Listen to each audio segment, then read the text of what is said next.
Okay, so last lecture में हमने Claisen discuss किया था। बेसिकली क्लेजियन एक स्टेराइल क्रॉनिक इन्फ्लेमेटरी ग्रैनुलोमा था। It was a chronic sterile inflammatory granuloma. आज हम डिस्कस करने लगे हैं हॉर्डियोलम। ठीक है, हॉर्डियोलम बेसिकली ये एक एक्यूट सेपरेटिव इन्फेक्शन के रिजल्ट में बनने वाला इन्फेक्शियस नोड्यूल है। ठीक है, it is an infectious nodule जो आपकी आईलिड पे डेवलप होगा।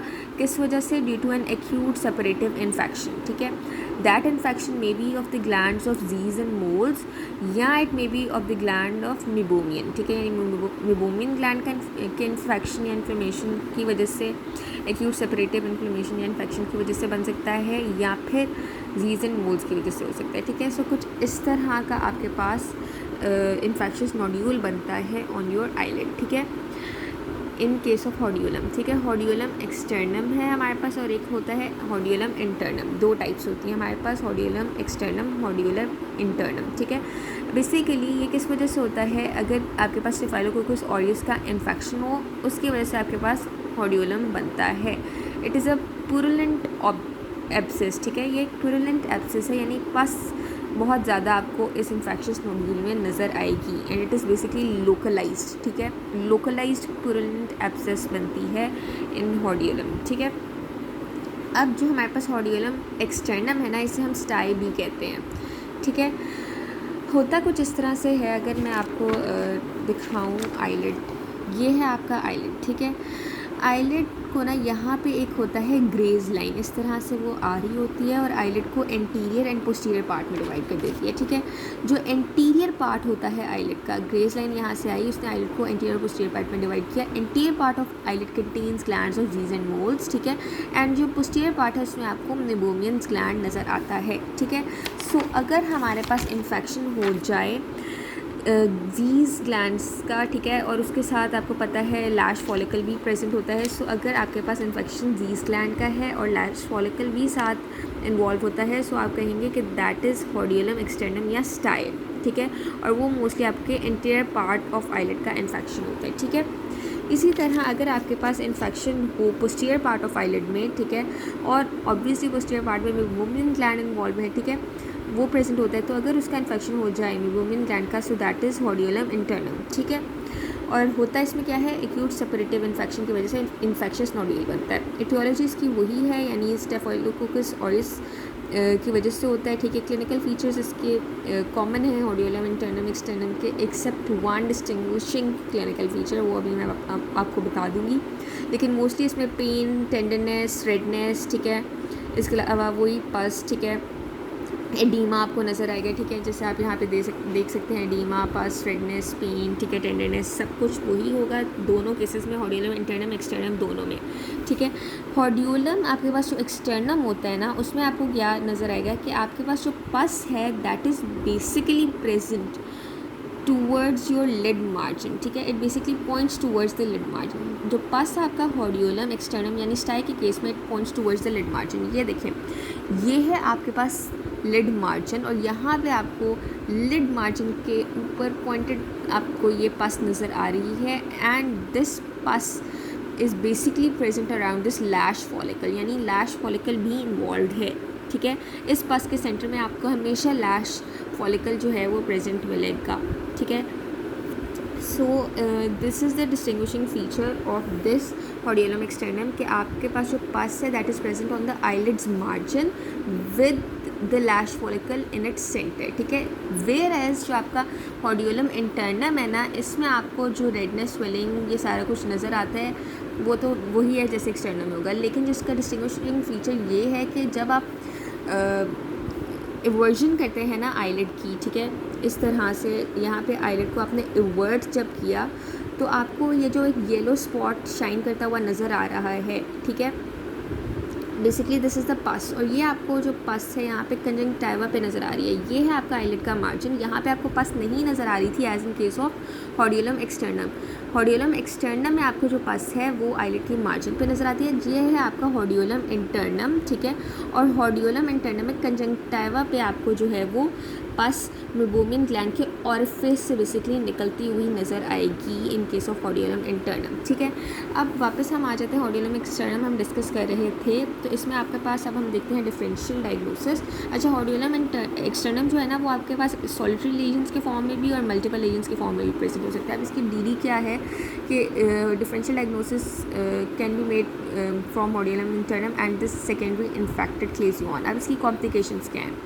कॉम्प्लिकेशंस मैं आपको कुछ इस तरह से समझाऊंगी। Let's suppose this is the eyelid. ठीक है, आईलिड के पीछे ना यहाँ पे आपके पास होता है एक ऑर्बिटल सेप्टम। ठीक है, ऑर्बिटल सेप्टम से आगे आईलिड तक का जितना एरिया है दैट इज़ द एंटीरियर आई, और ऑर्बिटल सेप्टम से पीछे वाला एरिया इज़ पोस्टीरियर आई, और पोस्टीरियर आई बेसिकली ऑर्बिट पे कंसिस्ट करता है। ठीक है, और ऑर्बिट से पीछे की तरफ अगर आप जाएं तो आपके पास क्रेनियम प्रेजेंट होता है। ठीक है, अगर आपके पास इन्फेक्शन हो जाए इन द एंटीरियर आई तो उसकी वजह से होता है प्री सेप्टल सेलुलाइटिस। ठीक है, this is one of the complication of hordeolum externum. ठीक है, अगर इन्फेक्शन आपके ऑर्बिट को इन्वॉल्व करे, आपके पोस्टीरियर आई में जो ऑर्बिट है वहाँ पे अगर इन्फेक्शन हो जाए तो उसकी वजह से ऑर्बिटल सेलुलाइटिस होता है। ठीक है, और अगर इन्फेक्शन ऑर्बिट से प्रोग्रेस करे टूवर्ड्स द क्रेनियम और क्रेनियम में आ जाए वहाँ पे कैवर्नस साइनस को इन्वॉल्व कर ले तो फिर हम कहेंगे कि this is cavernous sinus thrombosis. ठीक है, this is the third complication of your hordeolum externum. ठीक है, उसके बाद ट्रीट हम इस तरह से करेंगे कि हम एनाल्जेसिक्स देंगे, सिस्टेमिक एंटीबायोटिक्स देंगे ताकि हम इन्फेक्शन को कंट्रोल कर सकें, और इसी इन्फेक्शन को जो एडजेसेंट ग्लैंड्स की तरफ ताकि ये एक्सटेंड ना कर जाए उसको प्रिवेंट करने के लिए, जो इन्फेक्शन है उसको उसकी एक्सटेंशन को प्रिवेंट करने के लिए हम टॉपिकल एंटीबायोटिक्स देंगे।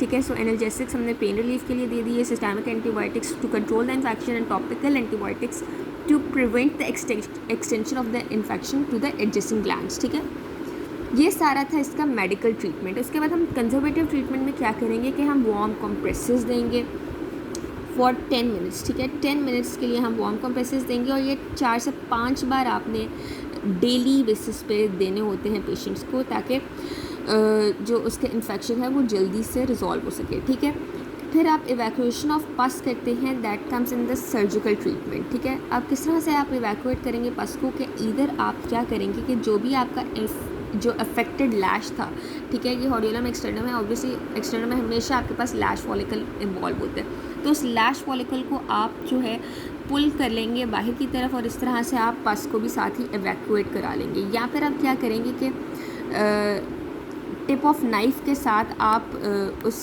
हॉडियोलम एक्सटर्नम को इंसाइज करेंगे, इंसिजन देंगे और पस को इवैक्यूएट करा लेंगे। ठीक है, देन जो भी आपके पास एसोसिएटिव अगर ब्लेफराइटिस आपको नज़र आ रहा है तो उसको भी आप ट्रीट कर सकते हैं। This was all about hordeolum externum. ठीक है, अब हम जिसे हम स्टाई भी कहते हैं, हॉडियोलम एक्सटर्नम या स्टाई को हमने डिटेल में देख लिया है। Let's move towards hordeolum internum. तो हॉडियोलम इंटरनम में आपके पास क्या है, ये भी एक्यूट सेपरेटिव इन्फेक्शन है, इन्फेक्शियस नोड्यूल बनता है, लेकिन ये इन्फेक्शन किसकी वजह से है, मेबोमियन ग्लैंड की वजह से है। ठीक है, जो हमारे पास एक्सटर्नम वाला इन्फेक्शन था वो था due to glands of Zeis and Moll's, जो इंटरनम है that is due to meibomian gland. इसकी टियोलॉजी वही है, स्टेफ ऑरिस की वजह से है। यहाँ पे भी जब भी आप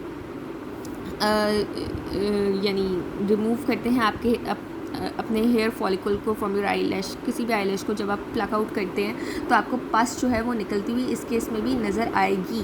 ठीक है, लेकिन इसका डिस्टिंग्विशिंग फीचर मैंने आपको ऑलरेडी बताया था कि यहाँ पे जो आपको येलो शाइनिंग स्पॉट है वो आपको कंजंक्टिवा पे नज़र आ रहा है इस तरह से। ठीक है, जब भी आप आईलिड को इवर्ट करेंगे तो कंजंक्टिवा पे आपको एक येलो शाइनिंग स्पॉट ऑफ पस नज़र आएगा, जबकि आपके पास जो हॉडियोलम एक्सटर्नम था वहाँ पे आपको लिड की मार्जिन पे नज़र आ रहा था ये येलो स्पॉट ऑफ पस। ठीक है, अच्छा, इसके अलावा वही पेन, रेडनेस, स्वेलिंग, ठीक है, टेंडरनेस, सब कुछ वही होता है। आपने याद रखना यहाँ पे हॉडियोलम इंटरनम के केस में टेंडरनेस थोड़ी ज़्यादा होती है as compare to hordeolum externum. उसकी वजह ये है कि आपका जो मेबोमियन ग्लैंड है that is a bit larger than your glands of Zeis and Moll's. ठीक है, और वो आपका टफ टार्सल प्लेट में भी एम्बेडेड होता है, इस वजह से जो टेंडरनेस है वो स्टाई की निस्बत यहाँ पे ज़्यादा होती है।